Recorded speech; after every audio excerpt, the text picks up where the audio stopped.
मराठवाड्याची पुढची पिढी दुष्काळ बघणार नाही.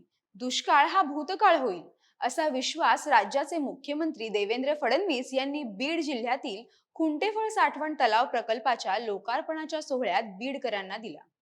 मराठवाडा दुष्काळग्रस्त राहणार नाही, तो एक इतिहास असेल. भविष्यात सुजलाम सुफलाम मराठवाडा हा आपल्याला पाहायला मिळेल, असे ते यापूर्वीही म्हणाले होते. खरं तर मराठवाडा हा महाराष्ट्रातील सर्वाधिक दुष्काळी प्रदेश म्हणून ओळखला जातो. दुष्काळ हा जणू मराठवाड्याच्या पाचवीलाच पुजलेला. मात्र आता राज्य सरकार मराठवाड्याच्या नशिबी आलेला हा दुष्काळ इतिहास जमा करण्याच्या दिशेने पावले उचलताना दिसत आहे. या पार्श्वभूमीवर आमदार सुरेश धस यांच्या आष्टी मतदारसंघातील खुंटेफळ साठवण तलाव प्रकल्पाचे लोकार्पण मुख्यमंत्री देवेंद्र फडणवीस यांच्या हस्ते करण्यात आले. यावेळी मुख्यमंत्र्यांनी भाषणामध्ये बीड सोबतच संपूर्ण मराठवाड्याला दुष्काळ मुक्त करण्यासाठी अनेक प्रकल्प राबवणार असल्याचं सांगितलं. नेमकं काय म्हणालेत मुख्यमंत्री, जाणून घेऊया आजच्या या व्हिडिओतून. मुख्यमंत्र्यांनी भाषणाला सुरुवात करतानाच आधुनिक भगीरथ म्हणून या तालुक्यात ज्यांचा उल्लेख यापुढे होईल ते आमदार सुरेश धस असं म्हणत मुख्यमंत्री देवेंद्र फडणवीस यांनी आमदार धस यांच्या कामाचे कौतुक केले. या प्रकल्पाचे महत्त्व सांगताना त्याची पार्श्वभूमी सांगितली. त्यावेळी ते म्हणाले, आपल्यापैकी बऱ्याच लोकांना माहिती आहे की ज्यावेळी कृष्णा भीमा खोऱ्याचे नियोजन होत असताना भीमेच्या उपखोऱ्यात मराठवाड्याचा भाग येतो. त्यामुळे मराठवाड्याला सुद्धा कृष्णा खोऱ्याचं पाणी मिळायला पाहिजे, असा विचार तेव्हा पुढे आला.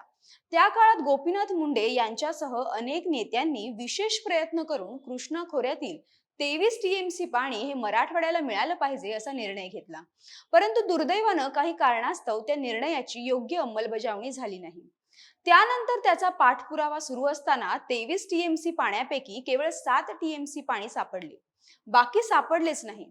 मी मुख्यमंत्री झाल्यानंतर याचा पाठपुरावा करून एक बैठक घेतली.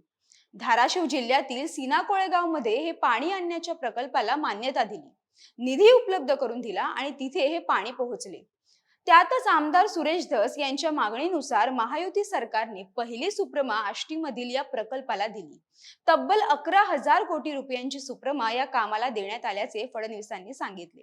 धाराशिव जिल्ह्यात आणि बीड जिल्ह्यातील आष्टी तालुक्यात हे पाणी मोठ्या प्रमाणात आणणार आहोत, असंही ते म्हणाले. या भागातील दुष्काळ हा आता लवकरच भूतकाळ होणार आहे. लवकरच हा संपूर्ण परिसर बागायती झालेला पाहायला मिळेल, असेही ते म्हणाले. तुम्ही 2-3 टीएमसी पाण्याची मागणी करताय, पण 53 टीएमसी पाणी गोदावरीत आणण्यासाठी आपण काम करतोय. ते झालं तर मराठवाड्याची पुढची पिढी दुष्काळ बघणारच नाही. दुष्काळ हा भूतकाळ होईल, असे ते म्हणाले. 2014-15 ला मराठवाडा आणि महाराष्ट्रात प्रचंड मोठा दुष्काळ पडला होता. या काळात आपण जलयुक्त शिवार सारखी योजना सुरू केली आणि यामुळे अनेक गावांना मेहनत करून मोठे परिवर्तन घडवले.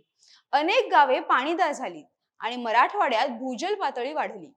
पण मराठवाड्याला कायम दुष्काळमुक्त करण्यासाठी जलसंधारणाची कामे करावी लागतील, हे आमच्या लक्षात आले.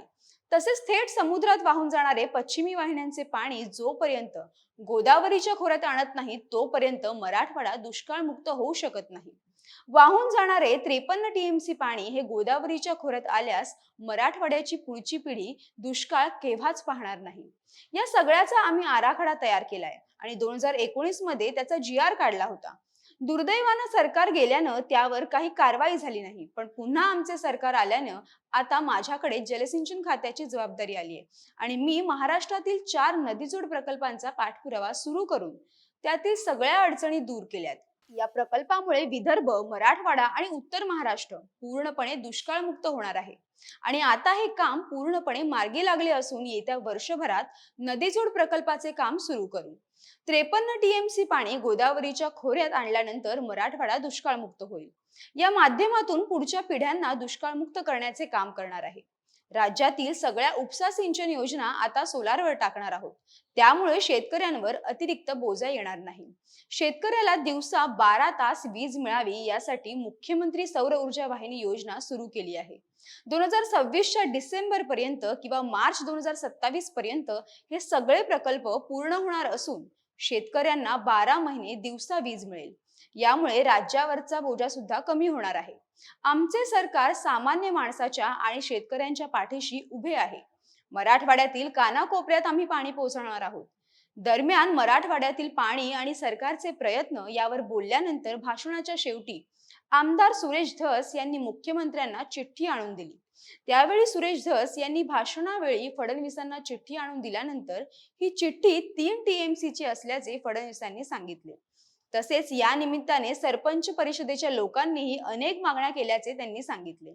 ते पुढे बोलताना म्हणाले की स्वर्गीय संतोष देशमुख यांच्या हत्येची घटना ही अतिशय दुर्दैवी आहे.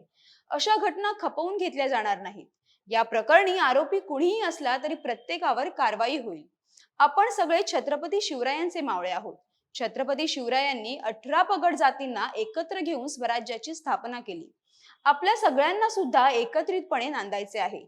एक नवीन बीड आपण तयार करू. या बीडने अनेक मोठमोठी लोक आपल्याला दिली असून हा इतिहास पुढे सुरूच राहील.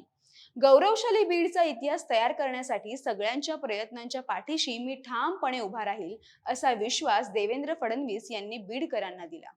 मुख्यमंत्र्यांनी दिलेल्या या विश्वासानंतर भविष्यात मराठवाडा हा खऱ्या अर्थानं सुजलाम सुफलाम होईल, यात काहीच शंका नाही.